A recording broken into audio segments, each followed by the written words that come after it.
Now viewers, our top focus at this hour comes from the state of Tamil Nadu. With just months to go for the assembly elections in the state, the alliance between BJP and AIADMK is once again showing signs of strain.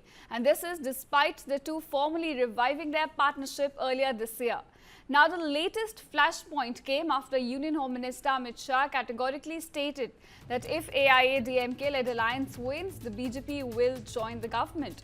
Now, a direct and a very clear admission from the BJP's top leadership and the one that triggered an immediate backlash. Now, when asked to respond to this, AIADMK chief and former chief minister of the state, E. Palaniswamy, reacted very sharply. Brushing aside the question, he asserted that AIADMK will win with a majority and form the government, stopping short of acknowledging any coalition partner, including the BJP. And with a quick thank you, he made it clear that he wasn't willing to entertain further queries on Amit Shah's remark.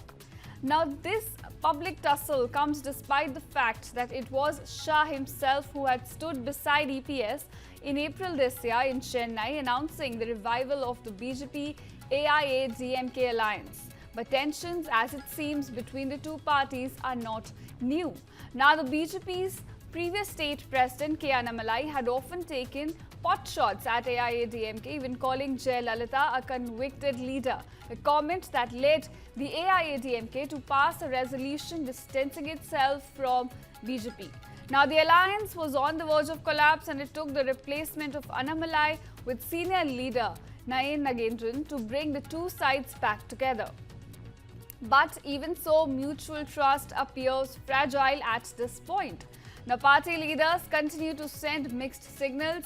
AIADMK spokesperson have repeatedly asserted that the party will not allow itself to be overshadowed by BJP. The spokesperson said no one can swallow our party after EPS-led meetings in Kalakuruchi. Meanwhile, Amit Shah and the BJP continue to push forward with what they call Operation Vijay, an attempt to bring actor Vijay's TVK and PMK, the other party, and other regional players under one umbrella. Now, Shah remains hopeful of building a broader anti-DMK coalition in the state, but the road ahead is far from smooth.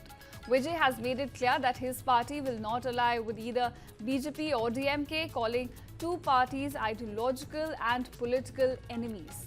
And with the PMK, two differences have emerged. Party founder Ramados is said to favor a tie-up with the DMK, while his son Anbumani leans toward the BJP. Now, the AIADMK isn't without its internal fissures either.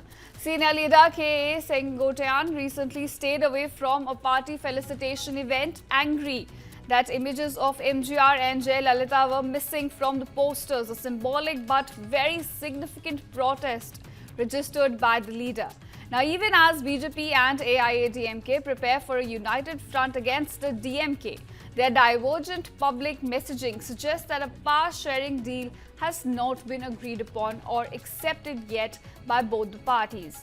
Now, with the election nearing, the bigger question remains, will the BJP and AIADMK be able to iron out their differences, or are we looking at a partnership already under pressure before the first vote is even cast in the state?